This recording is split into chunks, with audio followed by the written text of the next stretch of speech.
This podcast is brought to you by Progressive Insurance. What if comparing car insurance rates was as easy as putting on your favorite podcast? With Progressive, it is. Just visit the Progressive website to quote with all the coverages you want. You'll see Progressive's direct rate, then their tool will provide options from other companies so you can compare. All you need to do is choose the rate and coverage that you like. Quote today at Progressive.com to join over 28 million drivers who trust Progressive.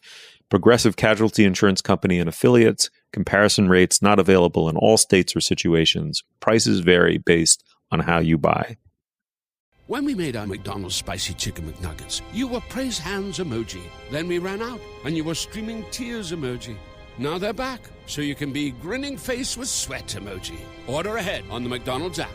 And get Money Mouth Face emoji with 2 orders of crispy, irresistible 10-piece McNuggets, spicy or classic, for just $6. Limited time only. Prices and participation may vary. Cannot be combined with any other offer. Single item at regular price. Ba-da-ba-ba-ba.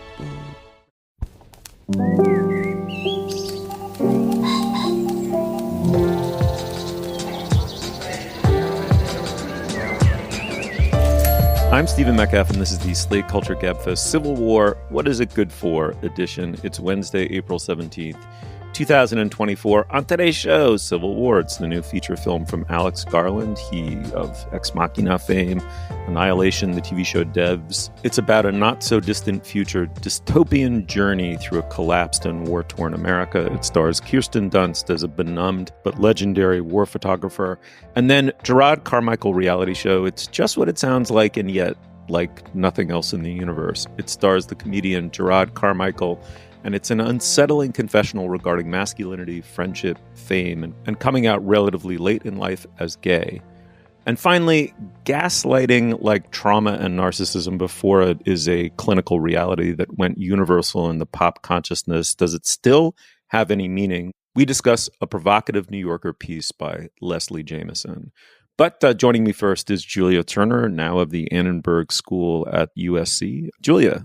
Hello, hello. And Nadira Goffe, of course, is a culture critic and all-around superstar for Slate.com. Welcome back to the podcast. Thanks, as always. Thanks for having me. Civil War is the dystopian travelog from writer-director Alex Garland. He of Ex Machina, Annihilation fame, various other things, Devs, the TV show.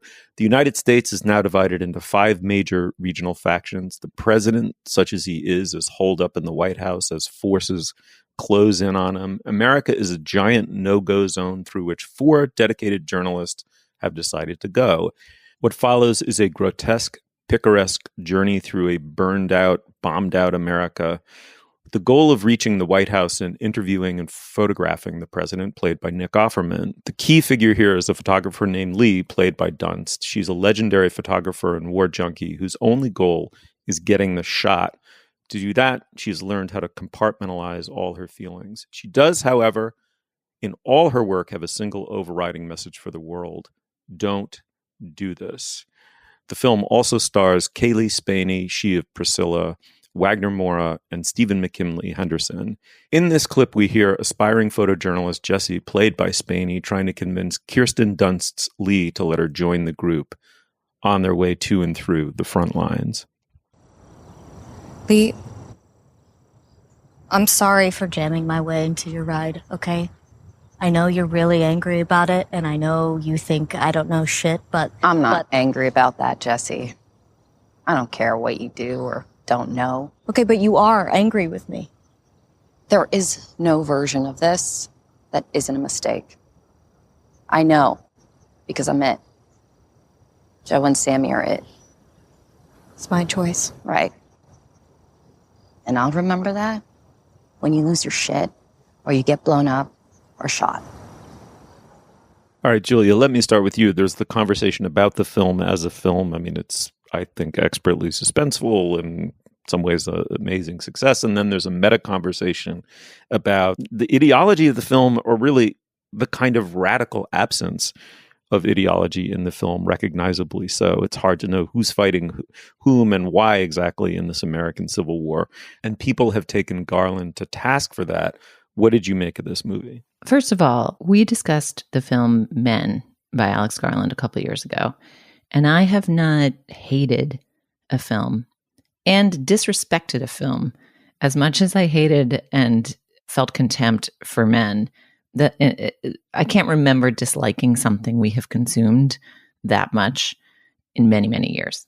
So I went into this having caught inklings of the idea that it's sort of vapid and politics free and both sidesy, prepared, kind of gritting my teeth.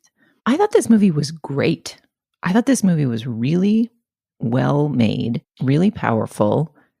And I thought that the absence of a specific politics was part of the point, because it wasn't about the specific political situation that we are in America right now. It was about when political situations boil over to the point of violence and what that does to people, and how the frenzy that you have to be in as a culture and a society to get to violence is dehumanizing and causes people to dehumanize other people. And then it's also about the work that journalists do trying to document the effects of the frenzy, and about how that work is also dehumanizing, that the effort to portray how people dehumanize each other forces people themselves to become unhuman. So it was really a portrait of violence and conflict, which is an interesting subject. And the fact that you said it in America without explicitly making it pro or anti-Trump or anybody, to me was not a problem, but I'm dying to hear what you guys thought. I have a sort of ongoing theory about this movie, which is that your ability to not necessarily enjoy it, but to find it meaningful or revelatory in any way has maybe perhaps a direct correlation to how cynical you are. And I say that to say, as someone who is quite cynical, I think that the performances in the movie are great, and I do want to talk about them. I think the cinematography is interesting and really striking and really cool. I think the score/soundtrack mix is really great. But when it comes down to the actual message of the movie, I definitely walked away in the other Camp Julia thinking, okay, and like, I already think that we are at a point in our political climate in this country where people have a hunger for violence. And I already think that the sort of reveling in violence that the film shows, which I do think is interesting, I already think that that's there. And so the movie didn't necessarily show me anything that I didn't know or didn't expect, except for the fact that, like, Civil War sucks. It's bad. We shouldn't do it, And I was just sort of thinking, well, if that's the message, then this movie is great for other technical reasons, but it doesn't actually do much for me as far as a statement is concerned or something like that. I echo Nadira virtually word for word. Let me try to put my own original spin on it, though that'll be hard because that was really it for me. But I think I had two reactions to the film. One is that as a suspense film, it's nearly flawless. It's expertly, tightly directed. I was in the palm of the hands of the director virtually the entire time, on the edge of my seat, did not want to leave to get a drink or go to the bathroom. And it has a breathless kind of nerve jingling, jangling quality to it. Its storytelling is brilliant. I believe it comes in under 2 hours. It's just expert, old-fashioned Hollywood storytelling, beginning, middle, and an end. It puts a really remarkable, highly symbolically loaded button on it that works because it's been set up through the course of the entire film. Superbly done by Alex Garland, who, it should be said, came out of the gate really fast as a director. He was a veteran screenwriter to that point, but Ex Machina was his first writer-director. Really turned the whole world on to Oscar Isaac and was prescient about AI, and kind of a brilliant genre film in and of itself. And then maybe I kind of agree with Julia that sort of squandered it by the time, not insubstantially squandered it by the time of Men. This is a huge comeback. It looks to be shaping up as a commercial hit. And I like the convincing B-plot about the mentor-mentee, the older woman and the younger woman, and the place of one's own humanity in relation to a supposedly objective pursuit of journalism. I thought that was trenchant and very well done and emotionally satisfying. I had a second reaction. I wouldn't say that I was offended by its political vapidity exactly, But quite like Nira, I felt as though my first reaction was substantially neutralized by my second reaction, which is we don't live in a both sides world. Anyone with a brain knows that. Anyone who claims that is being not only vapid, but either, sort of toxic by omission or commission. There's one side that is filled with bloodlust and is actively politicizing violence and talking about civil war. Here's why I resent that in relation to this film. This film plays upon my anxiety, my neuroses, my fears, my ambivalences about that. That's why I was drawn to this film. And it's a substantial reason why we're discussing it and why it will be a hit, because it is touching a very live nerve of a very powerful id force and fear of that id force in America, only, as Nadira says, to substantially neutralize it. And it both manipulates it and then attempts to isolate it as a variable and say, yeah, but we're taking that off the table. Well, that's what got me to the cinema in the first place. It's not that I want the movie to say something as equally vapid as Donald Trump bad, MAGA grotesque, MAGA fascism. We know that already, right? That's baked into our understanding. But to not expand my understanding of the very moment, the current moment that this movie is exploiting on its way to commercial triumph in some more meaningful way than civil war is awful, journalists are heroes. You could set that movie in Yugoslavia, Greece, or sub-Saharan Africa. I mean, there are civil wars all over the world in which those same lessons can be extracted. We're not in a generic situation. We're in a highly specific one. And to make a movie about civil war in 2024 that doesn't answer to some aspect of that, to me was weird, not necessarily offensive. I couldn't admire the movie more, Julia, in all the ways that you say. I was gripped by it and in some respects really loved and admired it, but I couldn't help but feel like it had enlivened a nerve and then cauterized it in the same gesture, and that confused me. Well, here's my theory of why that was not a safe choice, and it's actually a provocative choice, and I'm not sure if I'm right about it, but let me advance this and you guys can take your knives to it. I didn't read the film's lack of grounding in the political reality of the moment as some kind of, everybody's crazy neutrality.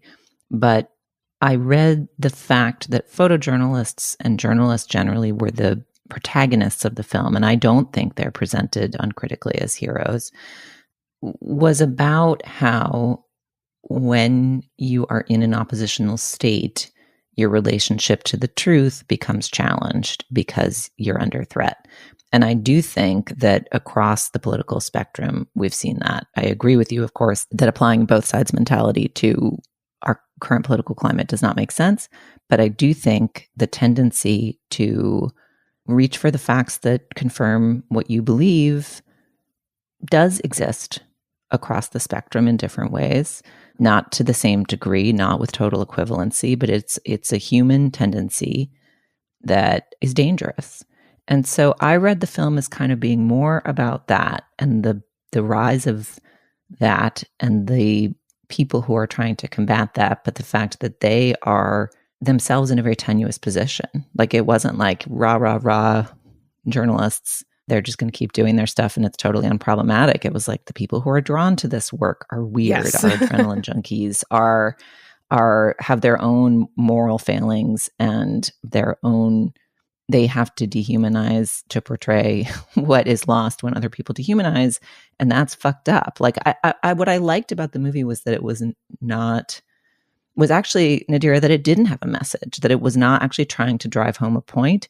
It was exploring this problem of what happens when we cauterize our own feelings and our fellow humanity, and we become capable of different kinds of violence, whether it's actual violence or the kind of violence of just numbing yourself to blood such that you just can capture it and capture it and capture it and think that that's not going to have an effect on you.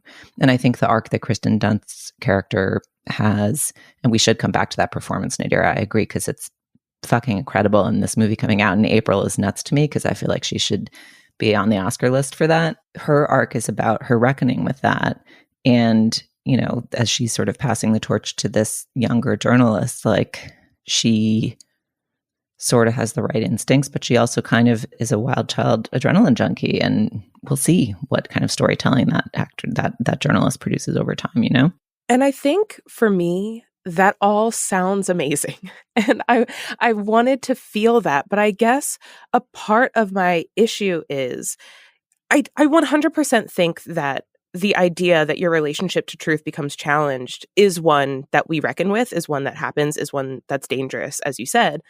But if the movie doesn't give us a relationship to any truth, then our specific penchant towards, believing something to a fault and then realizing that maybe that's not the actual case, it doesn't exist. We don't get to live that experience. And we don't necessarily get to see journalists who are people who have ideas because they're women, because they're not white, because they're, X, Y, and Z. They have a personal stake, right? And what's interesting to me is when journalists have to lay that down to carry out their work or to do whatever it is that they're setting out to do. But if we don't ground ourselves in everyone's beliefs and their preconceived notions, then we miss out on that really interesting, very specific experience of what happens when you find out that that's not the case, or what happens when you're forced to ignore that in order to pursue some other goal. And I think what is so interesting to me about the movie, in turn, is the interpersonal relationships that you guys are mentioning. I was fascinated by, what does it mean to hang it up? What does it mean to retire? When are you done? What does it mean to pass on the torch? What does it mean to be a mentor? But then also, what does it mean to be a mentee? And what are you responsible for? Right? And I find that to be so interesting. And maybe even more interesting than whatever the movie was trying to say or not say about war, because I can ground myself in interpersonal relationships and I can learn something new about my relationship to them through watching the movie. But I can't ground myself in whatever the movie is saying or not saying about political ideals, even if it wants to turn it on its head and tell me that I've been wrong the entire time, right? That's totally valid. That's even intriguing. But I feel like that just wasn't there. And when you have such strong performances that can carry all of that, it's just, I wanted there to be a little bit more, Yeah, like a next level. I mean, the other thing that's so interesting, and there have been, lots of movies about foreign correspondents before, this sort of puts the war correspondent in America, which is the twist. Watching this movie made me think a lot of the documentary we saw a couple weeks ago for the show 20 Days in Mariupol, which was, of course, a documentary about someone who's doing war photography and who's a war correspondent in Ukraine. There's a lot of aesthetics in this film as well. There's a technique used where we will see the photograph captured sometimes after the journalist captures it. And of course, there is this synchronicity between the photojournalist and the director, right? Those are two people obsessed with the composition of the frame, right? Like the notion that a director would admire and want to replicate the work of photojournalists totally makes sense. But if you really want to think about the ethics of and the utility/futility of being a war correspondent, and you're willing to watch something grisly, I would probably tell you to watch 20 Days in Mariupol rather than this film, as well done and well crafted as it is. And there's additionally, in terms of showing the photography in quick moments in the film, there's certain moments where it looks like you're actually looking through a viewfinder and the edges of the frame start to get blurry. And I thought that was a really interesting technique as well, to sort of disorient or orient you in specific moments when things are happening. So yeah, there's a lot to like about this movie. All right. It's Civil War. It's the writer-director Alex Garland's latest, shaping up to be a hit. We're not violently divided. I don't think this is going to come to civil conflict, but we're somewhat interestingly divided. Check it out. Let us know what you think.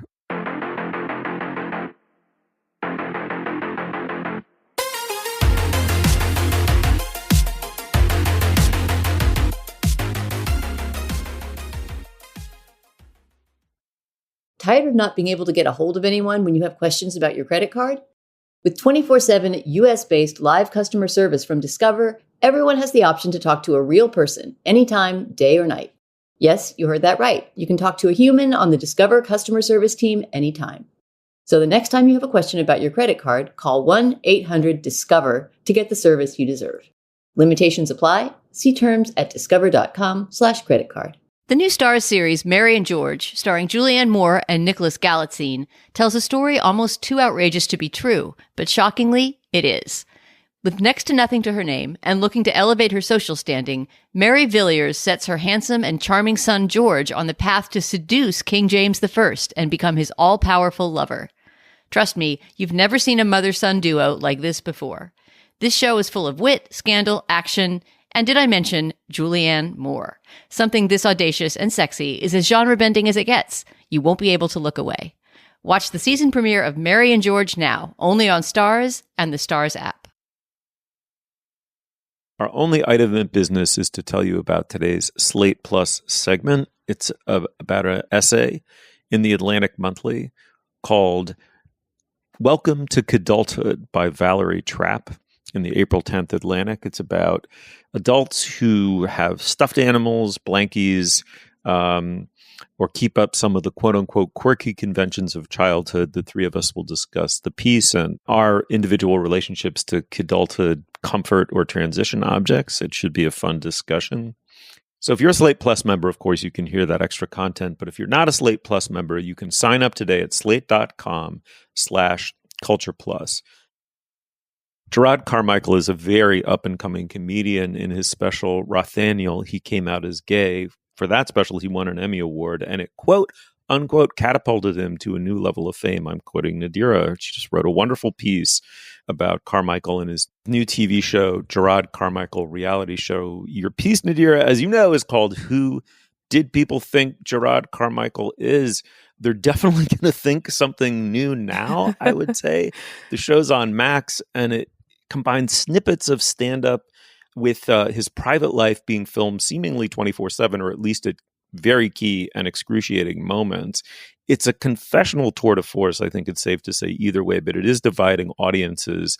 And as you say, Nadira, it takes on all sorts of touchy subjects, including love, friendship, loyalty, family, work, and his inability to craft good versions of whatever those things are as a partner, a friend, or a son. In the clip we're about to hear, it comes from the first episode in which Carmichael confesses his feelings towards his friend Tyler, the creator. Tyler proceeds to brush him off, so Carmichael finally corners him with the cameras rolling, and he wants to hash things out. Let's have a listen.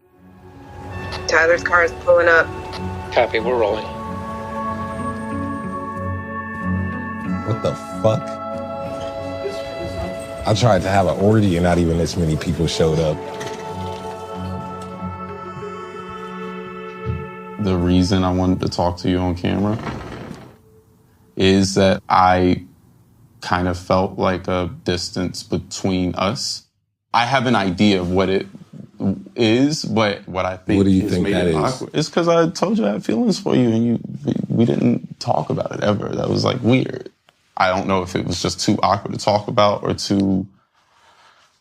I don't know. Like, it's just like, I feel like you left me hanging out there a little bit. Like when you said that, I think I replied with like something super mad, normal, regular, like.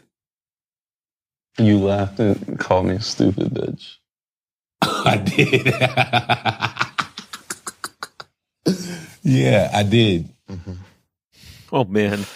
I mean, this show, Nadira, you have to sort of hold a steady object and think through what you're watching. It's not unfamiliar. It's like the Seinfeld template meets the reality TV template, but already one is doing it an injustice. Hence, what's so wonderful about your piece, you're really reckoning with a confusing, like at times like painfully naked confessional, really. I mean, it's almost more like Sylvia Plath or Robert Lowell's poetry than it is like reality TV or Seinfeld. Anyway, go. Tell me, what do you make of this crazy show? I love this show so much. And I say this as someone who has had a sort of off and on relationship with reality TV. Sometimes I love it. Sometimes I just fundamentally don't understand why people occupy their time with it. And this is such a different project or exploration or experiment, because I feel like so much of reality TV is begging you to believe that it's real when it's very clearly fabricated. And this is something that feels so real because it's so raw, it's so embarrassing at times, it's painful at times, where why would you want to show this to the world? But the fact that you're choosing to show and have these intimate moments recorded on camera and then broadcast to anyone who has a Max or HBO subscription complicates that idea. You don't know if, because there's this voyeuristic intention behind even the actions that are present, you don't know if they're really, truly real. And there's something about the idea of presenting hard truths about oneself and sort of using cameras as a mirror that I find fascinating and I find to be a sort of incredible way to break the mold of reality TV, to break the mold of documentary, to break the mold of all of these different sort of visual art forms that we have in terms of telling stories that are supposed to be real. And I think the point of my piece is that it's a very natural culmination of everything that Jerrod Carmichael has worked towards as a comedian. His history of comedy has always been about denigrating himself or making fun of himself or exploring things about himself. And the turn in that comes with his special Ruthaniel from 2022, the Emmy-winning special, where he comes out as gay. And it's, if you haven't seen it, it's phenomenal. It's amazing. It's one of the best things that I saw that year. And I 10 out of 10 would recommend. And there's this thing that he does where he strikes this balance between making fun of himself, but also deeply analyzing, as if the audience are his therapist, deeply analyzing his past trauma and his family and his history. And I think because of that, people, they really warmed up to him. A lot of people, that was their first exposure to Jerrod Carmichael. And I think they got a different picture of who he is. And so what he presents in this show, which I think is also interesting, in addition to all the format stuff, is just he presents the idea that maybe he's actually just an asshole. Like maybe he's really just not a good person at the end of the day. He, I've seen all of the episodes now because I have screeners. I think as of recording, there's 3 of 8 that are currently released. And even in those first 3 episodes, he is a bad friend. He constantly cheats on his boyfriend. He is trying to strike this balance between like encouraging his best friend's dreams of being an actress, but also kind of being an asshole about it. And you get the sense that maybe he's not really a great person. Or maybe at the very least, to be charitable, he has a lot of things he still needs to work out.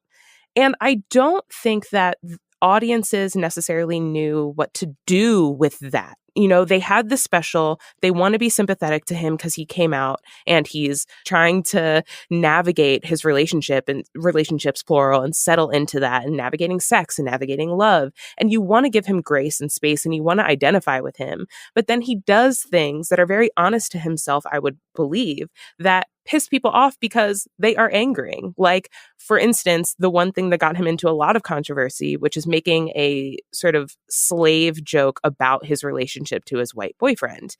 And Black audiences, particularly Black queer audiences, didn't like that. They did not like that at all.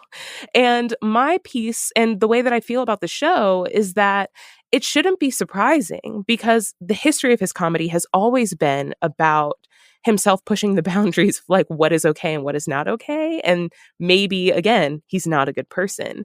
But I feel like we don't know what to do with that as a society. And I think that that is so fascinating. Well, it's definitely a great watch. I mean, there's a reason that people root for him despite the fact that he's maybe not a nice person, as the show reveals, even in its early episodes. He's really compelling. He's really funny. He's really charismatic.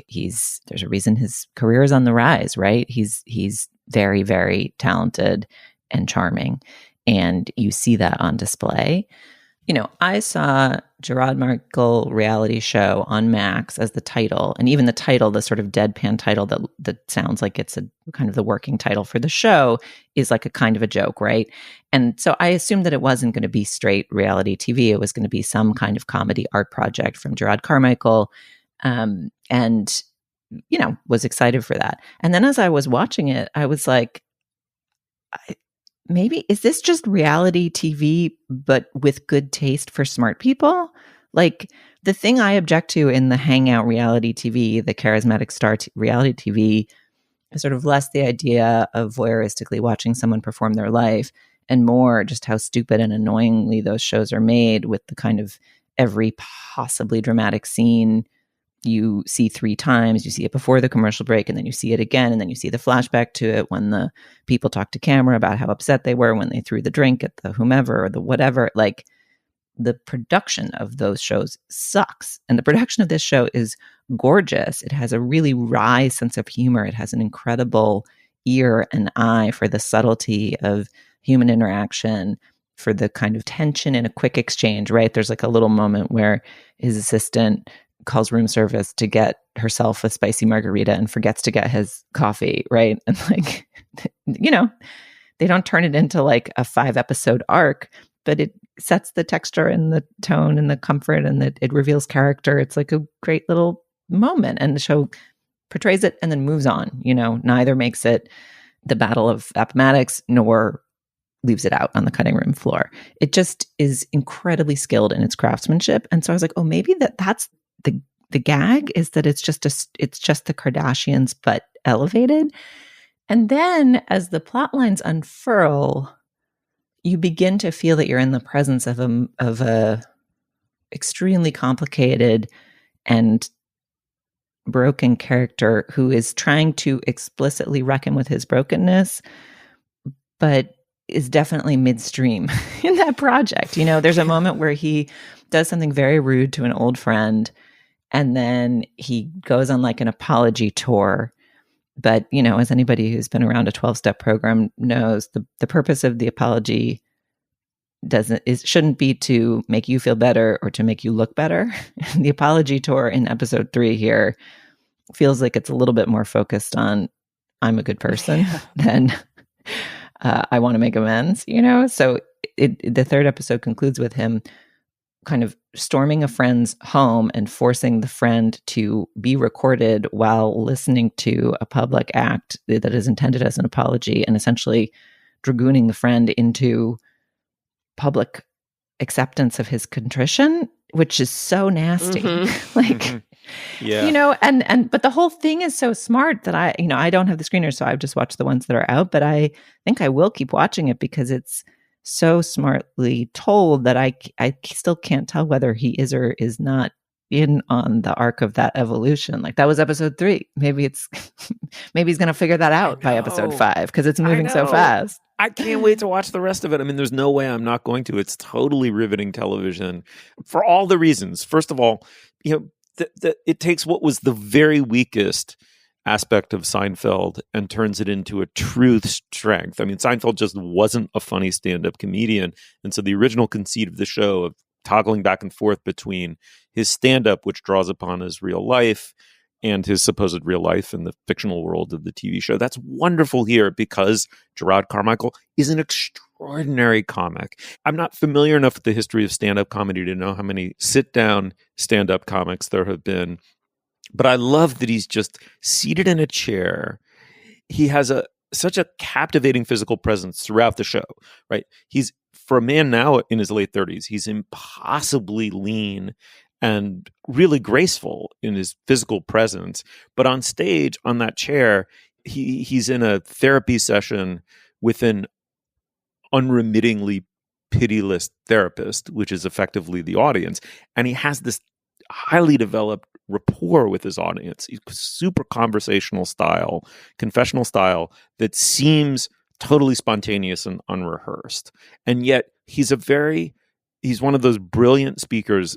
There's never an ah or an There are long pauses. He seems to think about what he's going to sing very considerately. He's just supremely clever and precise in his verbal formulations. And so when the relationship with the audience becomes interactive, which almost seems to be Nadir part of the act, or at least part of the act now, where people call him on his bullshit, it's almost an invitation to intelligently, right? You wouldn't want to be a dunderhead doing it. And in the snippets we have, they're supremely intelligent, highly targeted criticisms of him coming spontaneously from the audience that are so smart you would never call them heckling. And the way he pauses absorbs them, and he takes the pain and physicalizes the pain of hearing them, and then comes back with a retort that's totally not embittered or retributive to the person who said the thing, acknowledging its truth, but turning it just so that it now combines with his wit and his powers of observation. He's just a supremely intelligent man, and he grew up poor and black in America, right? So he has a very interestingly different background than his hyper-literate white boyfriend, who appears to me to be at the Iowa Writers Conference or whatever. Yes, who's and their relationship is totally captivating. What a lovely young man. That person has never been on a reality TV show. To pick up on what Julia was saying, in the history of reality TV, that human being, that quality of like precise sociological type has never been on a reality TV. He has gifted to Jerrod Carmichael books that are the books that are in my house, and they're all over the house of Jerrod Carmichael, who makes a joke about how he's never going to read them, but he's kind of trying to read them. I mean, there was I think one of the first shots of the boyfriend, he's holding a New York Review of books classics book imprint, and you're like, what am I watching? No, and that's like, and it's all so known. I mean, I feel like Jerrod Carmichael 100% understands. Yeah. That the scene where he makes his friend accept his apology publicly is itself fucked up. Yes. And he sort of actually can't resist it, but he also is sort of doing it because he knows it's such good entertainment. And the line between how much of this is actual therapy and how much of it is a performance of therapy that he's already like 7 light years beyond. Like, he is trolling you with that New York Review of Books cover, Steve. He put that there so you would say that. Fucking, you know? he wins. It's so He wins. smart, because I think throughout his comedy and throughout the show, as you guys are pointing to, you're never sure if what you are watching was truly just spur of the moment, something that he had to say or do, or an impulse he had, whether it's negative or positive, or whether it was meticulously planned and presented as if it was spur of the moment. And if you told me this whole thing was scripted, I would also believe that. But if you also told me, and wouldn't care, and I wouldn't care, right? No. And if you also told brilliant. me that actually nobody in his camera crew knew what the fuck he was going to do at any second, I would also believe that. Totally believe it too. Yes, and I love that dichotomy. And I think when you present yourself as an unlikable character, but you are also urging people to believe you, but also kind of wink, wink, daring you not to. People do not know where to place you, what to do with that, how to feel. And I think that reaction is almost as interesting as the show itself. And there's a quality of his work, all of his work, where it always feels like a work in progress, even if you're watching the final edited cut of the Bo Burnham directed Rothaniel Emmy Award-winning special, right? It still feels kind of like a work in progress. And I think that there's so much in flux and so much that you're unsure of watching him, that it's captivating, but that I almost have as much fun reading the comments of people trying to understand it on Twitter as I do watching the actual show. Like, it's such an interesting study just of humanity and relationships and celebrity. All right, we'll leave it there. It's Jerrod Carmichael Reality Show. And Nadira's piece, I should say, is Who Did People Think Jerrod Carmichael Is? It's terrific. It's up on Slate. Check it out.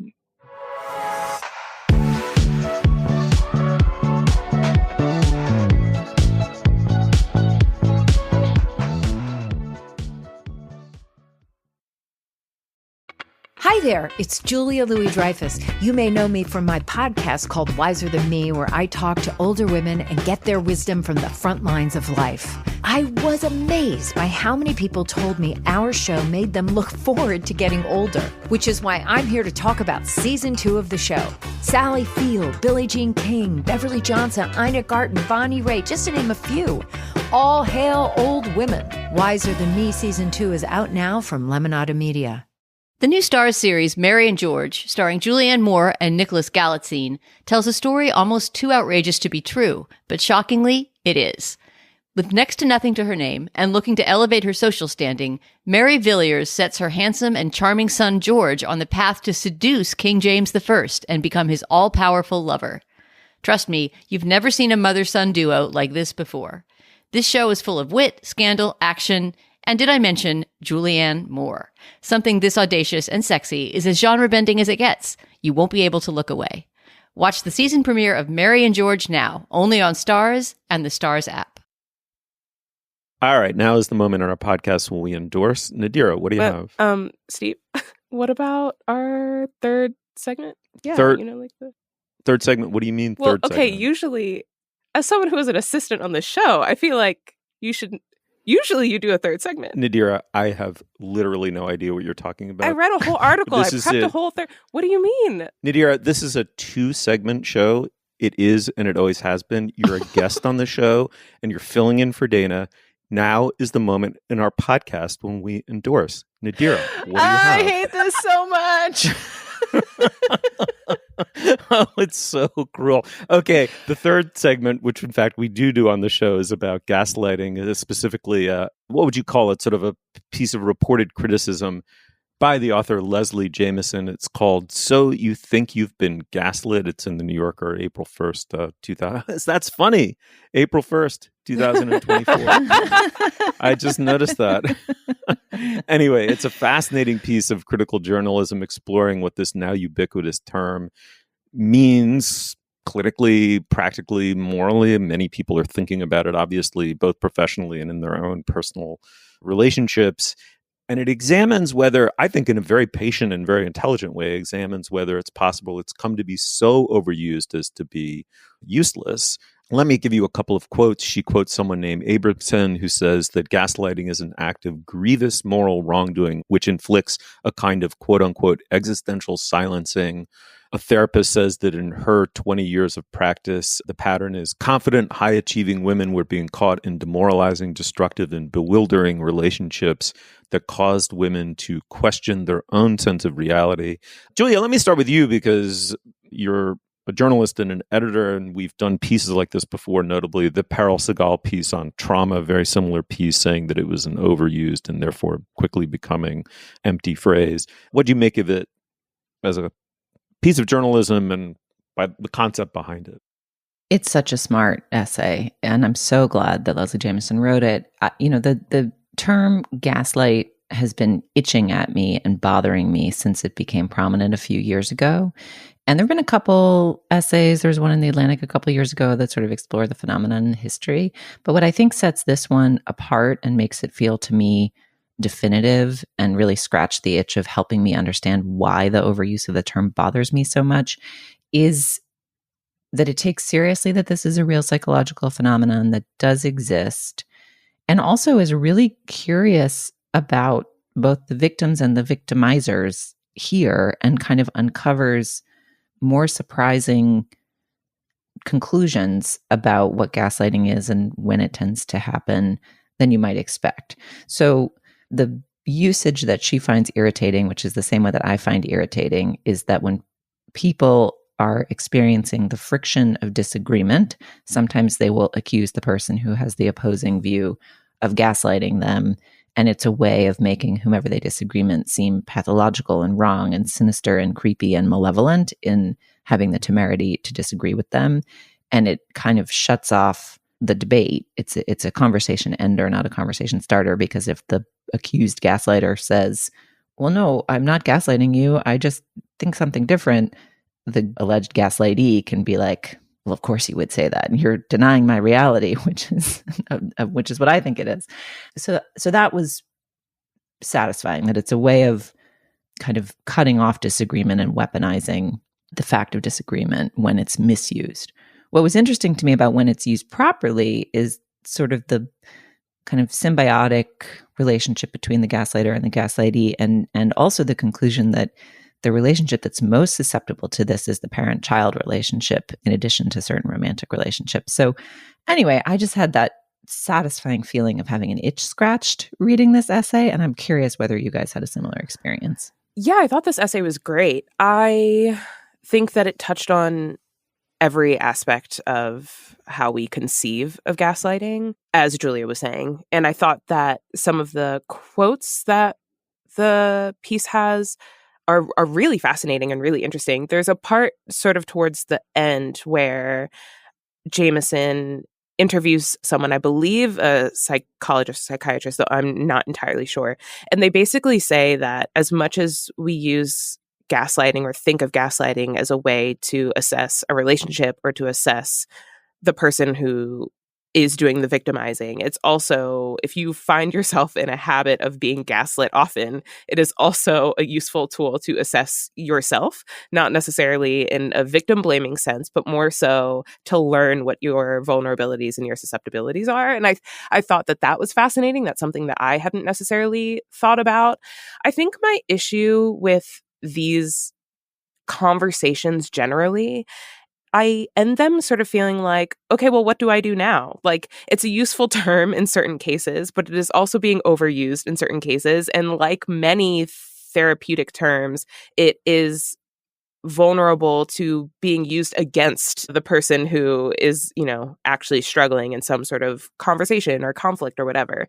And it reminds me of the alleged text messages from actor Jonah Hill that were released or published to social media from his ex-girlfriend, where these text messages, whether they were truly his or not, were full of a partner using therapy speak to actually put down their partner, saying things like, well, my boundaries are that I don't like that you wear a bathing suit when you're surfing, right? Instead of a full wetsuit or whatever it is.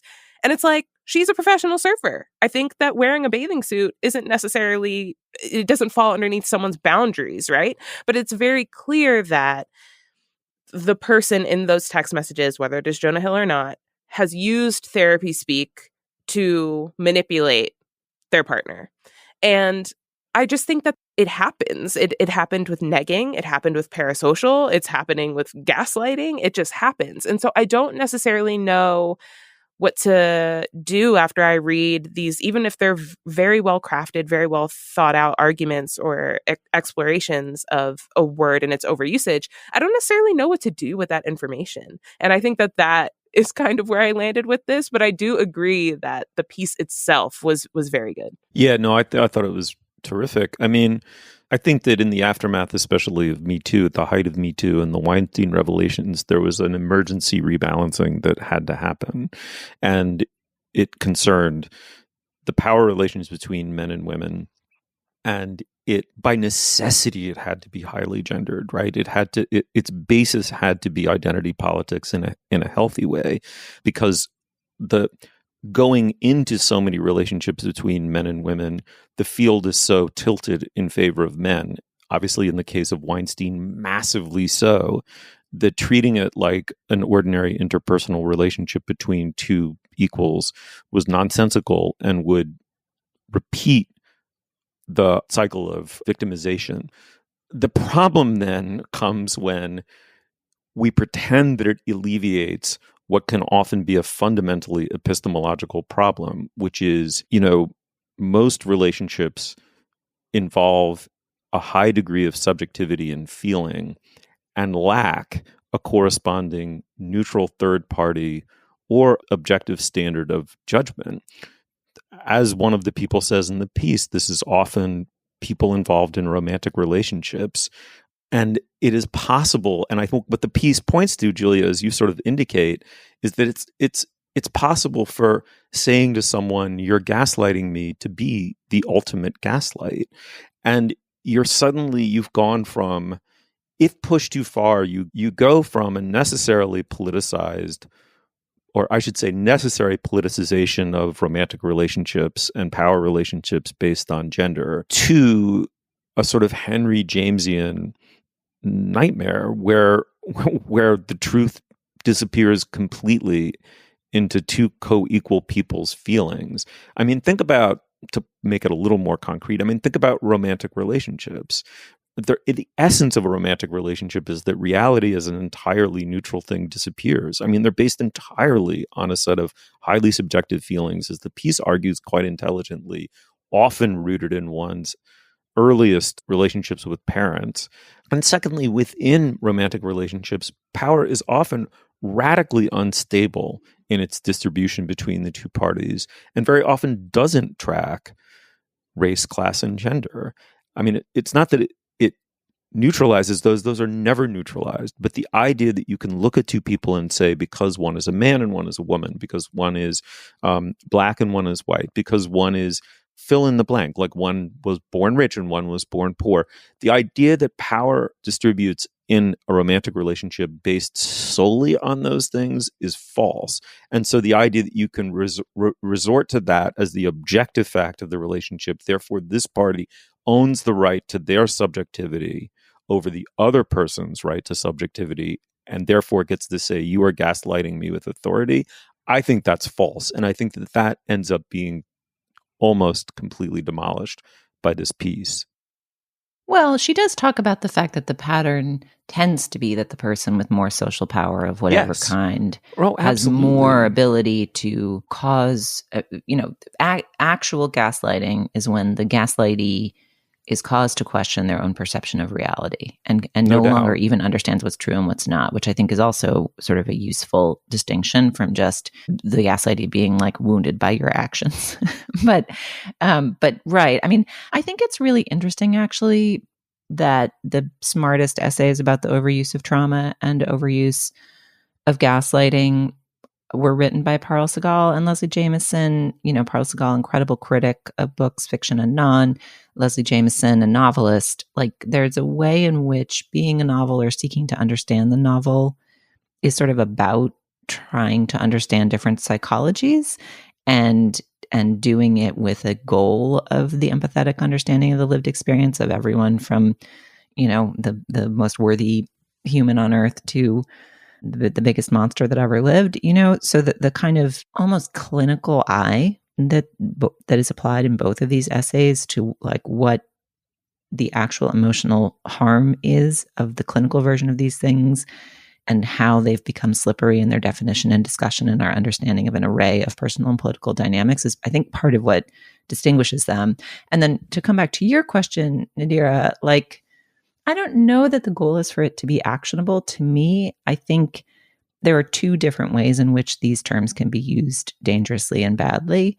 One of which is, of course, you are in an interpersonal relationship with someone who accuses you of gaslighting and you feel that is not what has been done. Or you are in one where you are accusing someone somewhat softly of gaslighting, and perhaps it would more widely distribute the wisdom to either avoid or understand those circumstances and not to use it lightly interpersonally. And then I think there's kind of the political use of like, Trump is gaslighting America, which perhaps there's someone who wants to mount the argument that that is the specific harm that Trump has done to America. I'm not sure that that's the most useful term probably to apply to what he's done. But the other value of an essay like this is just putting a little ping in the heads of people who are thinking about the culture that maybe that's not the most precise way to understand any particular development to which it might be applied. So I think it's like, an interpretive aid, maybe. I like that. Is the value of the essay. I like that. I think, and it definitely, in terms of an interpretive aid, like I was saying before, it definitely helps me think about different aspects of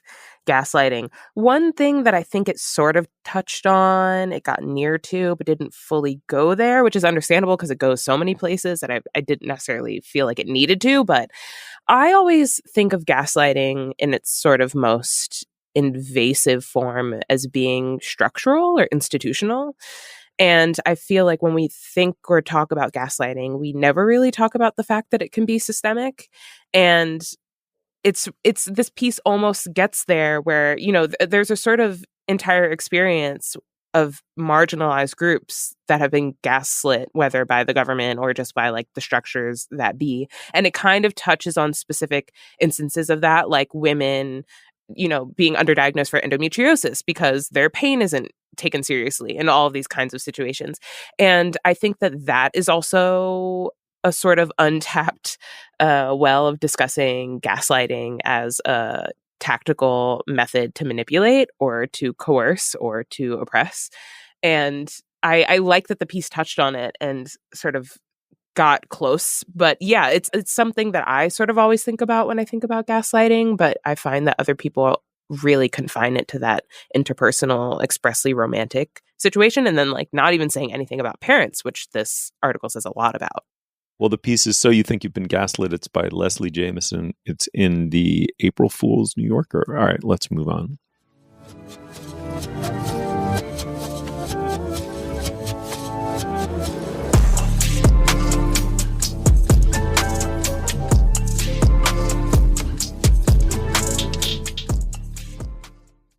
Apple Card is the perfect cashback rewards credit card.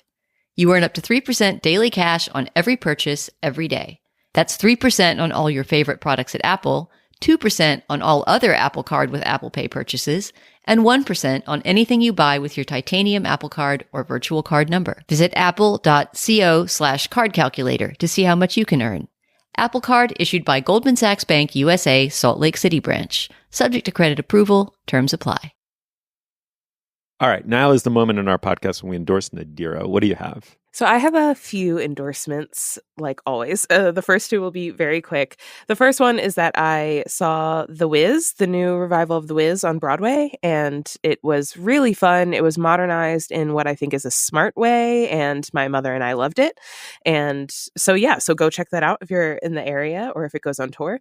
My second very, very quick endorsement is I went to Costco for the first time yesterday, and that was a lot of fun. So everyone should go there. Oh my God. Yeah, I Whoa. had never I been. only went for the first time like 2 years ago and my mind was blown. I get that this is like Nadira and Julia call Sky Blue, but that place is crazy. That place is amazing. Did you eat from the food court? We should talk about this at another time when we're not recording. Yes, okay. But Well, keep going. Costco is another endorsement. My actual endorsement is for Willow Smith, the musician, daughter of Will and Jada Smith, who goes mononymously by Willow.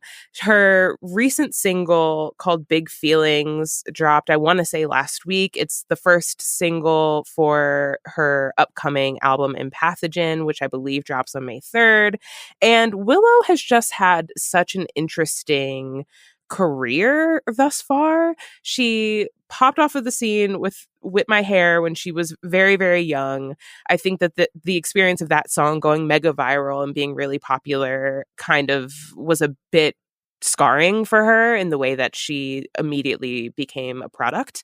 And so she rebelled against that. And now in her adulthood, she has had a sort of smattering level of success by releasing projects every few years that always have a very, very popular hit single that, goes mega viral on TikTok or whatever it is.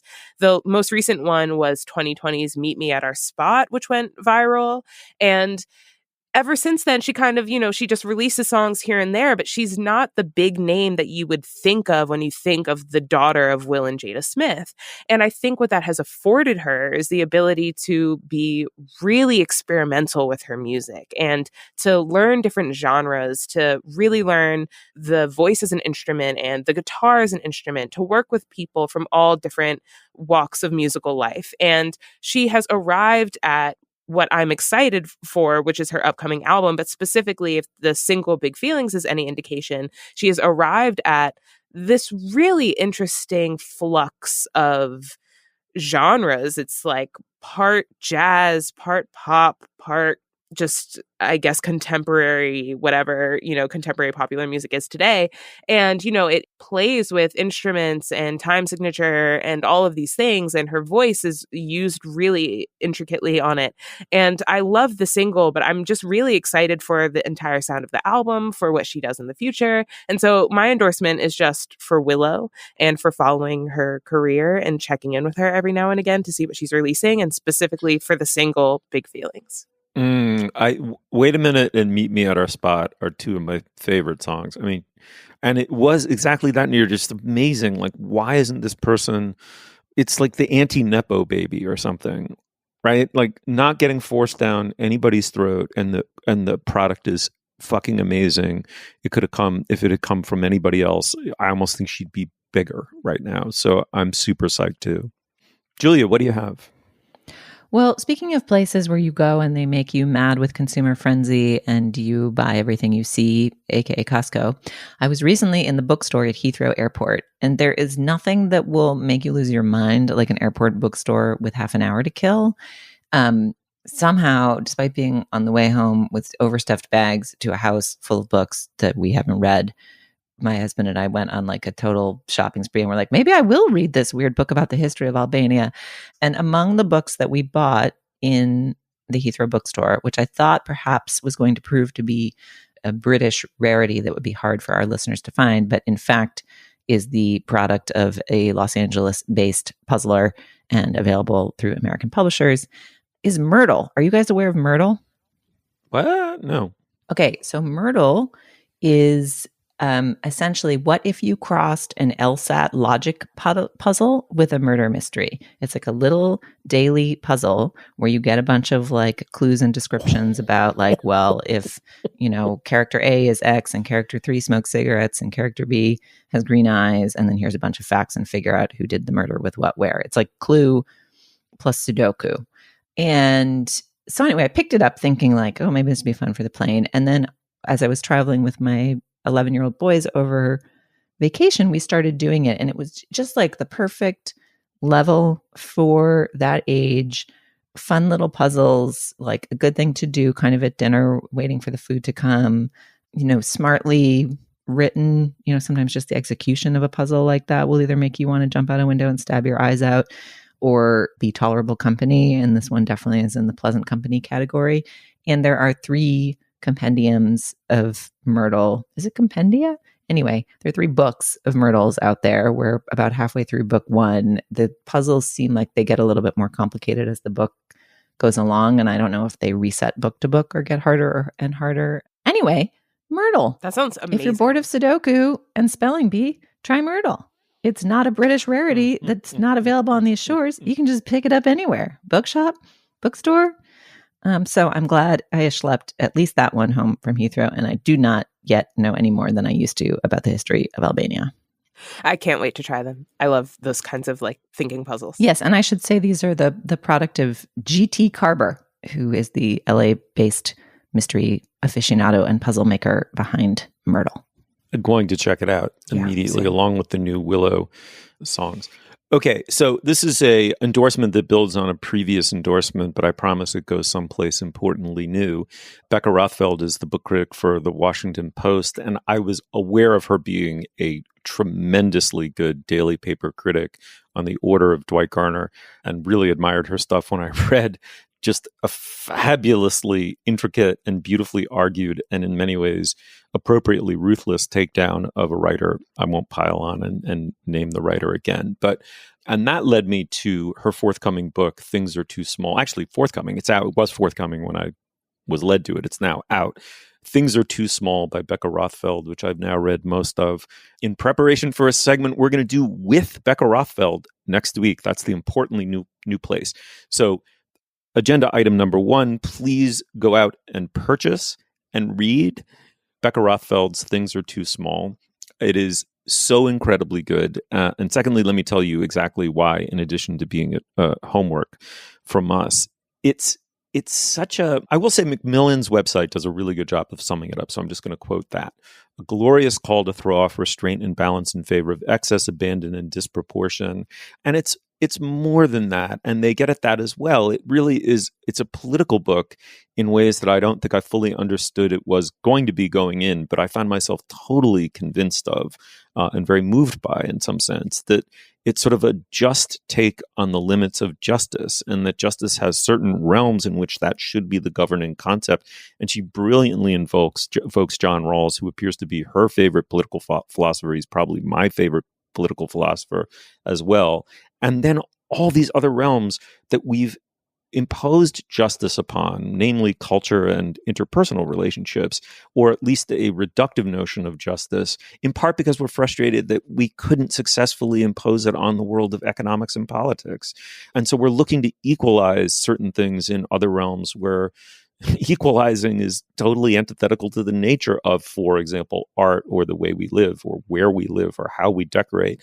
And it's this kind of compensatory search for the kind of, I don't know, equilibria of justice in, for example, our homes that leads to Maria Kondo and the cult of Maria Kondo. And anyway, she takes these subjects on one after the other. Begin just by reading the free excerpt online. Harper's published it. I think also Macmillan's website has it. It's just brilliantly, carefully argued. I love that it brings in effortlessly Marx, Rawls, W.H. Auden, the poet Robert Haas, who no one has thought about for God knows how long. Anyway, I think the book is marvelous, and I'm going to just go ahead and use the double S word, Susan Sontag. I mean, it's kind of reminding me of the revelation of reading against interpretation. I mean, it's a brilliant, brilliant book that I couldn't have more respect for, and we're so excited to have her come on the show next week. So you might want to just get up to speed to make that segment more enjoyable to listen to, but you'll have an extraordinary book in your possession if you do. So Becca Rothfeld, All Things Are Too Small. Nadira, thank you so much for coming on the show. It is really, really, really fun to talk to you all the time, every time. As always, thanks for having me, and ditto. And Julia, a really fun show. Yeah, great time chatting. You'll find links to some of the things we talked about today at our show page. That's slate.com/culturefest. And you can email us at culturefest@slate.com. The introductory music to our show is by the wonderful Nicholas Bertel. Our production assistant is Kat Hong. Our producer is Jared Downing. For Nadira Goffe and Julia Turner, I'm Stephen Metcalf. Thank you so much for joining us. We will see you soon. Tired of not being able to get a hold of anyone when you have questions about your credit card? With 24/7 US-based live customer service from Discover, everyone has the option to talk to a real person anytime, day or night. Yes, you heard that right. You can talk to a human on the Discover customer service team anytime. So the next time you have a question about your credit card, call 1-800-DISCOVER to get the service you deserve. Limitations apply. See terms at discover.com/creditcard. The new Starz series, Mary and George, starring Julianne Moore and Nicholas Galitzine, tells a story almost too outrageous to be true, but shockingly, it is. With next to nothing to her name and looking to elevate her social standing, Mary Villiers sets her handsome and charming son George on the path to seduce King James I and become his all-powerful lover. The show is full of wit, scandal, action. You won't be able to look away. Watch the season premiere of Mary and George now, only on Starz and the Starz app.